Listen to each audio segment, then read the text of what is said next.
The Veridion Briefing. Welcome to the Veridion Briefing. I am Sloan Mercer with the Veridion Group, a private intelligence and security consultancy.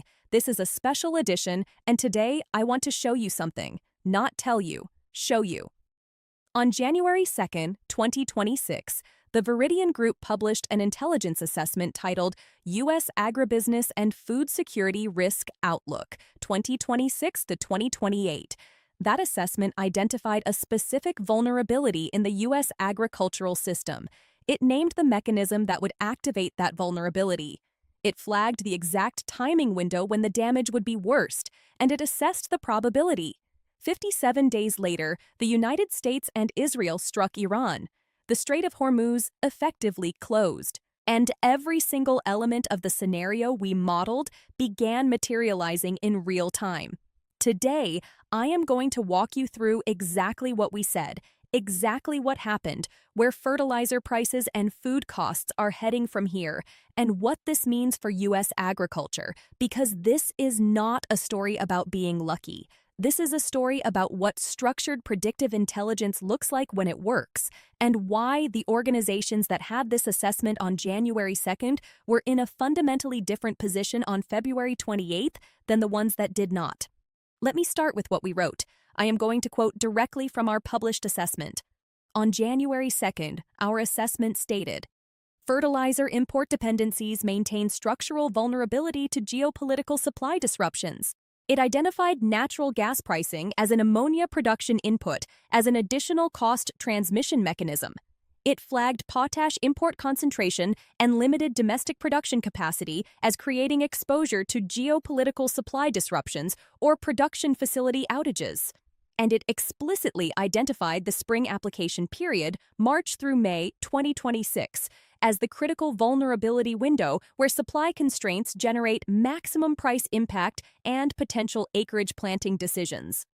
We assessed the probability of a fertilizer cost spike exceeding 25% within any 12-month window through 2027 at 20 to 35% with low to moderate confidence. We also modeled a compound disruption scenario, our Scenario 3, at 25% probability, which described fertilizer supply disruption from geopolitical trade friction driving input cost spikes that cascade through interconnected supply chains.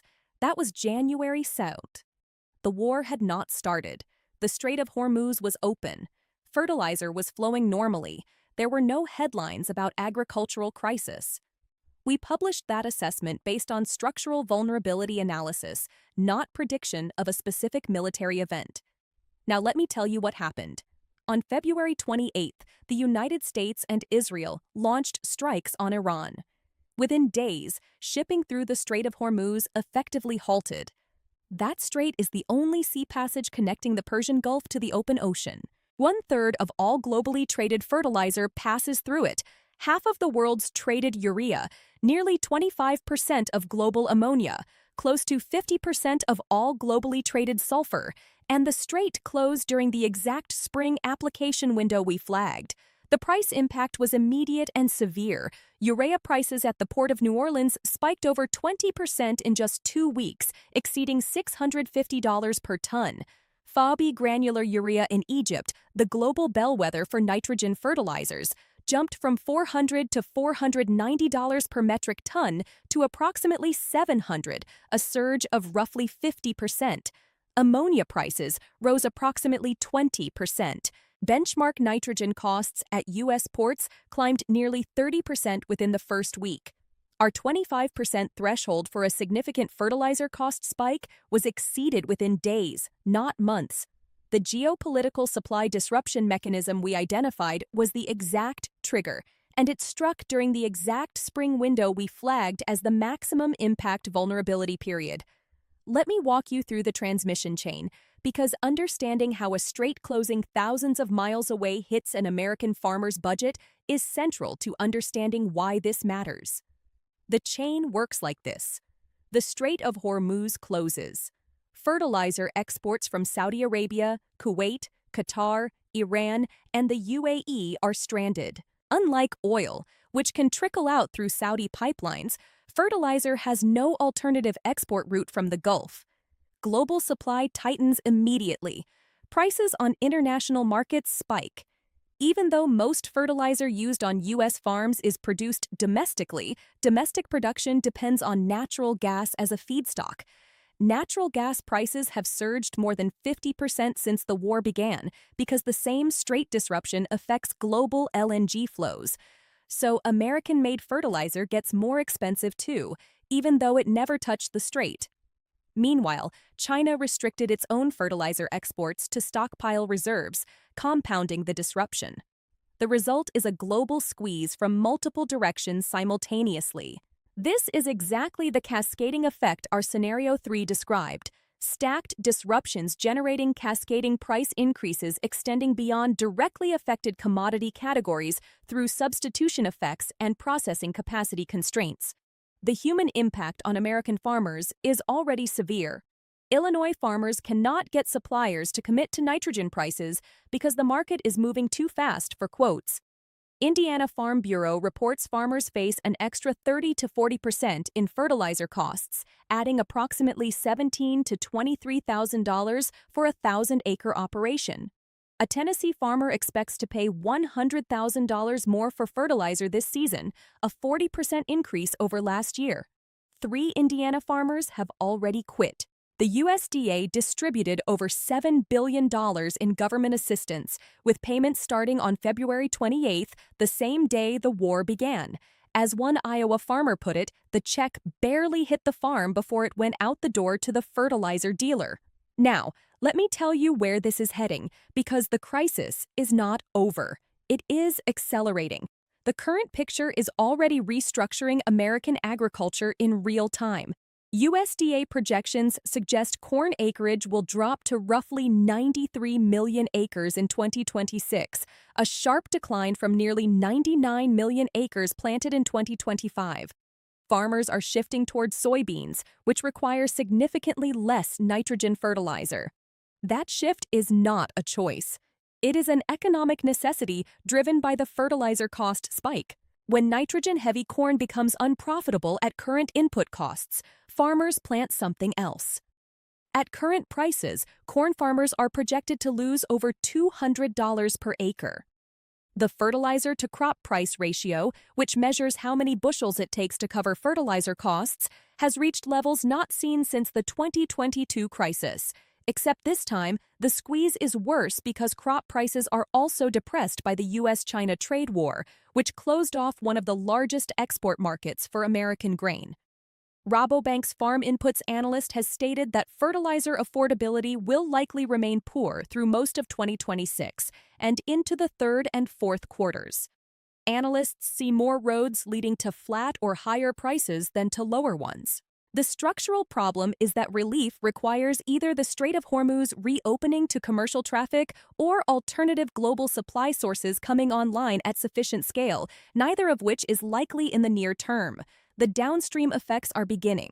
Australian wheat farmers are already reducing plantings. The World Food Programme has warned that the world could see record food insecurity in 2026, with an estimated 45 million additional people forced into acute food insecurity. The CEO of Yara International, one of the world's largest fertilizer companies, described a prolonged strait closure as catastrophic for global crop yields. Argus Media's global head of fertilizer pricing said something that should concern every security and risk professional watching this briefing. She said this disruption is more significant in some ways than the impact of Ukraine because it is affecting multiple producers simultaneously, not just one or two countries. For U.S. consumers, the timeline is predictable. Fertilizer cost increases during spring planting translate to reduced yields or higher production costs. Those costs flow through the supply chain with a lag of 2 to 3 months, hitting grocery prices by late summer or early fall 2026. USDA economists had already projected food prices would rise more in 2026 than in 2024 or 2025 before the war began. The fertilizer shock accelerates that trajectory. Our January assessment warned that upper-tail food inflation risks materialize when multiple disruption mechanisms activate within overlapping timeframes. creating cascading effects through interconnected supply chains and constraining substitution pathways for consumers and food processors. That is a precise description of what is happening right now. The Iran war activated the geopolitical fertilizer disruption. Rising natural gas prices activated the domestic production cost mechanism. Chinese export restrictions activated a supply-side compounding effect. And all of it hit during the spring planting window when the impact is maximized. Let me close with what this means for the value of predictive intelligence. An organization that read our January 2nd assessment and took the spring vulnerability window seriously had 57 days to hedge fertilizer procurement, lock in prices before the spike, review agricultural supply chain exposure, and build contingency plans. 57 days of decision advantage. That is not hindsight. That is the purpose of intelligence, to give decision-makers time to act before events force their hand. We did not predict the Iran war. We did not need to. What we identified was a structural vulnerability, a specific mechanism, and a timing window. When the triggering event occurred, the pathway we modeled activated exactly as described. That is what our proprietary analytical systems are designed to do. Not predict specific events, but identify the vulnerability pathways that specific events activate so that our clients are prepared regardless of which trigger pulls the chain. The assessment is still active. The vulnerabilities we identified for the remainder of the 24-month outlook, including drought risk to major crop acreage, inland waterway navigation constraints during harvest season, and avian influenza outbreak pressure on protein supply chains, remain valid and are now operating in an environment where the baseline has shifted materially upward due to the fertilizer shock. The compound disruption scenario we assessed at 25% probability is no longer hypothetical. One of its components has activated. The question is whether additional mechanisms stack on top of it. That is the Veridion Briefing. This is what decision-grade predictive intelligence looks like, not commentary after the fact, not recycled headlines, published, structured, probability-calibrated analysis that identifies what matters before it matters and gives the people who read it time to act. The full assessment and all of our intelligence products are available through the Veridion Group. If your organization needs to understand what is coming rather than reacting to what already happened, visit VeridionGroup.com/briefing to schedule a consultation with our analysts. I am Sloan Mercer with the Veridion Group. Stay informed, stay prepared. I will see you next week.